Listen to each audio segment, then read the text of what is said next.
안녕하세요. 김태현 목사입니다. 뚜벅뚜벅 메시지. 오늘은 성령 임재 시리즈 세 번째입니다. 성령님이 하나도 안 느껴질 때 나 버림받은 건가요? 성령님이 하나도 안 느껴질 때 나 버림받은 건가요? 에베소서 1장 13절에서 14절, 4장 30절의 말씀 가지고 함께 뚜벅뚜벅 걸어가겠습니다. 여러분 혹시 이런 생각 해보신 적 있으십니까? 예배 때 은혜 받았다고 하는데 나는 아무 느낌이 없어요. 눈물도 안 나고 가슴도 안 뜨겁고. 그러면 나 성령님이 안 계시는 걸까요? 아니면 하나님이 나를 버리신 걸까요? 오늘은 이 질문 하나를 가지고 끝까지 같이 걸어가 보려고 합니다. 성령님이 전혀 느껴지지 않을 때 나는 어디에 서 있는 것일까? 감정은 0점인 것 같은데 하나님 앞에서의 내 상태까지 0점은 아닐 수 있다는 것, 오늘 말씀을 통해서 꼭 함께 확인했으면 좋겠습니다. 여러분, 중요한 것은 느낌이 아니라 이 도장이에요. 도장. 성령은 감정이 아니라 인치였다 그랬죠. 인이라는 단어입니다. 에베소서 1장 13절 14절 한번 보시면 복음을 믿었을 때 하나님께서는 약속하신 성령으로 여러분에게 인을 찍어 주셨다, 이런 말이 나와요. 여기서 성령님은 인으로 설명됩니다. 예전 시대의 인은 이건 내 거야 라는 소유 표시였죠. 도장 찍었다라면 이제 그게 증명하는 겁니다. 편지에, 문서에 인이 찍히면 이건 이 사람에게서 나온 것이다, 이 사람의 보호 아래 있다, 그런 의미가 되는 것입니다. 그럼 우리에게 성령을 인으로 주셨다는 것, 무슨 뜻일까요? 성령을 인으로 주셨다, 다른 게 아닙니다. 너는 내 것이다, 나는 너를 포기하지 않는다, 끝까지 책임진다 라는 하나님의 선언입니다. 너는 내 것이다, 나는 너를 포기하지 않는다, 끝까지 책임진다. 여러분, 이렇게 비유해 볼 수 있습니다. 내 감정은 날씨와 같습니다. 오늘은 맑았다가 내일은 흐리고 모레는 비 오고 그 다음은 바람 부는 것처럼 감정은요 매일 바뀝니다. 그런데 성령의 인, 하나님의 자녀라는 신분은요 국적과 같습니다. 오늘 우울하다고 국적이 바뀌지 않듯이 오늘 은혜를 덜 느꼈다고 하나님의 자녀 신분이 바뀌지 않습니다. 기분은 흔들려도 성령의 인은 흔들리지 않는다. 이게요 굉장히 중요한 메시지입니다. 기분은 흔들려도 성령의 인은 흔들리지 않는다. 여러분, 복음을 믿었을 때 이미 찍힌 도장이거든요. 중요한 건요 언제 이 인이 찍혔냐라는 것입니다. 복음을 들었을 때, 그리고 그 복음을 믿었을 때 성령으로 인을 찍어 주셨다고 했습니다. 여기에 이런 메시지가 담겨 있습니다. 네가 눈물 흘렸을 때, 가슴이 뜨거웠을 때가 기준이 아니라 복음을 믿었느냐가 기준입니다. 복음을 믿었느냐가 기준이다, 이 말씀입니다. 복음을 들었습니다.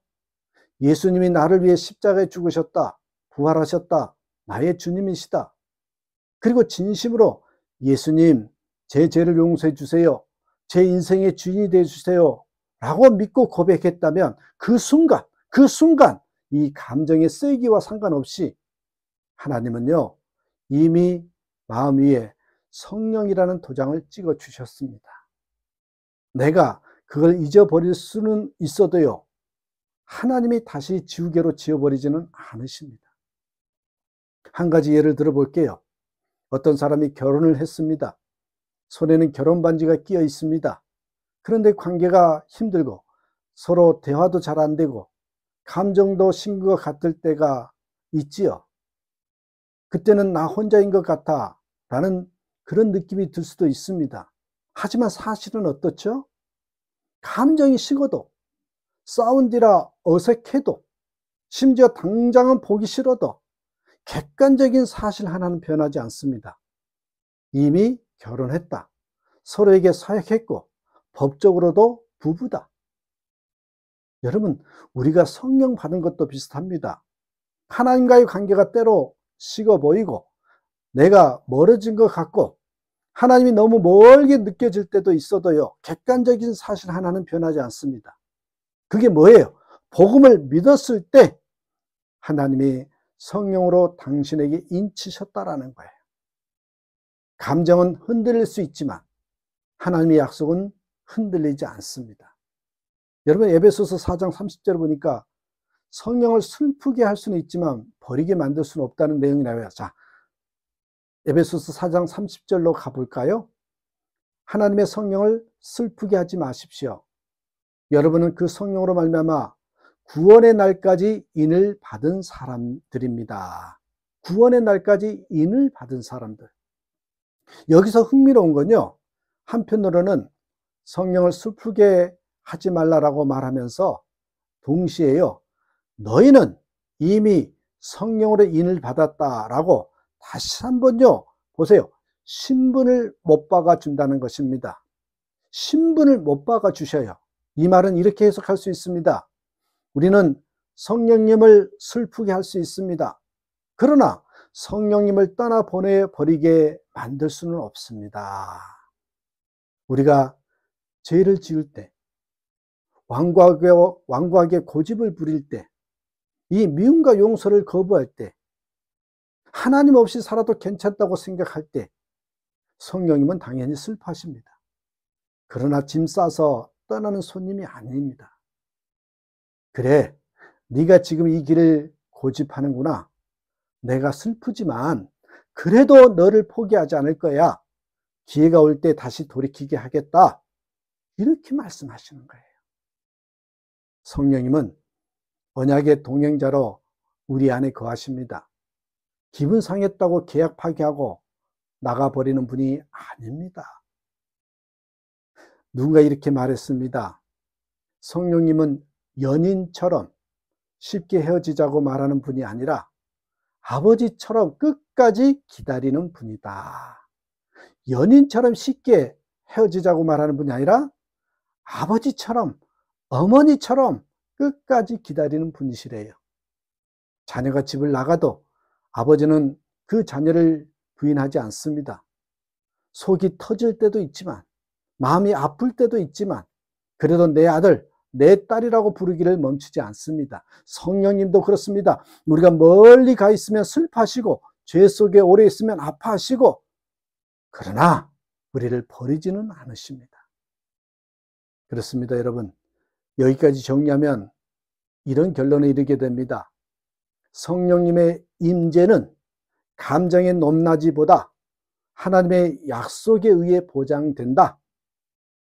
성령님의 임재는 감정의 높낮이보다 하나님의 약속에 의해 보장된다. 그래서 우리는 이 질문을 조금 바꿀 필요가 있습니다. 오늘 예배에서 뭘 느꼈지? 이게 아니에요.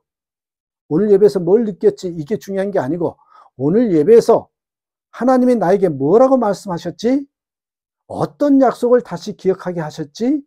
이렇게 여러분 질문을 바꾸셔야 됩니다. 하나님은 우리를 항상 세게 느끼게 하시진 않지만 항상요, 진실하게 붙들고 계십니다. 그렇다면 여러분, 성령님이 안 느껴지실 때, 이 성령님이 안 느껴질 때 나는 뭘 해야 될까요? 자, 이제 구체적으로 세 가지로 정리해 볼게요. 정직하게 이렇게 한번 고백해 보십시오. 성령님, 솔직히 저는 지금 아무것도 안 느껴집니다. 그런데 제 느낌보다 예수님의 약속이 더 진실하다고 믿고 싶습니다. 제 마음의 눈을 다시 열어주세요. 여러분, 이 감정을 포장하지 말고요, 정직하게 가져가는 것이 출발점이에요. 그게 중요해요. 두 번째는 여러분, 말씀과 이 기도의 자리를 끊지 않는 겁니다. 성령님은요, 이 말씀과 기도라는 통로를 통해서, 이 말씀과 기도라는 통로를 통해서 우리가 계속 소통하시거든요. 우리의 소통의 자리는요, 이 말씀과 기도이거든요. 안 느껴져도요, 말씀을 펴는 거, 기분이 없어도요, 짧게라도 기도의 자리에 나가는 거, 이게 바로요, 성령님께 마음을 열어두는 행위입니다. 성령님께 마음을 열어두는 그런 모습이에요. 느껴지지 않아도 멈추지 않는 것, 이게 진짜 사랑이고 진짜 믿음입니다. 세 번째는 혹시 성령을 슬프게 하는 것이 있는지 살펴보는 것이에요. 계속 반복되는 죄, 포기하지 않는 미움과 용서하지 못함, 나 혼자 살 거야 하는 완고함. 여러분, 이런 부분은 성령님을 슬프게 할 수 있습니다. 그렇다고 해서 성령님이 떠나신 건 아니지만 그분의 기쁨을 회복하는 회개는요, 그분의 기쁨을 회복하는 회개는 우리에게 필요해요. 그때 이렇게 해보세요. 성령님, 제 안에서 당신을 슬프게 하는 것이 있다면 보여주세요. 피하고 싶지만, 도망가고 싶지만 용기 내어 마주하고 회개할 수 있게 해주세요. 그렇게 한번 주님께 물어보십시오. 자, 오늘 말씀을 한 문장으로 정리해보면 이렇게 말할 수 있습니다. 성령님은 우리가 세게 느낄 때만 계시는 분이 아니라 우리가 복음을 믿었을 때 우리 안에 도장처럼 찍히신, 도장처럼 이렇게 딱 하고 찍어두신 변함없는 동행자이시라는 것입니다. 감정은 날씨처럼 변하지만 성령의 인치심은 우리의 인생의 국적과 같습니다. 당신은 하나님 나라 백성입니다. 성령으로 인치심 받은 하나님의 사람입니다. 이런 거지요. 자, 오늘 이 말씀은 특별히 아무것도 느껴지지 않는 분들을 위한 말씀이었습니다. 만약 오늘 말씀을 통해 내가 버림받은 게 아니었구나, 하나님이 여전히 나를 붙들고 계시는 거구나 하는 작은 위로라도 받으셨다면 이렇게 기도해 보십시오. 성령님, 안 느껴져도 믿겠습니다. 성령님, 안 느껴져도 믿겠습니다. 다음 이 시간에는요, 성령을 모신 성전으로 살아간다는 것이 무엇인지에 대해서 한번 살펴보려고 합니다. 그렇습니다. 오늘도 성령님 안에서 버림받지 않는 하나님의 자녀로 담대하게 걸어가는 축복의 자녀들이 되시기를 주님의 이름으로 축복합니다. 감사합니다.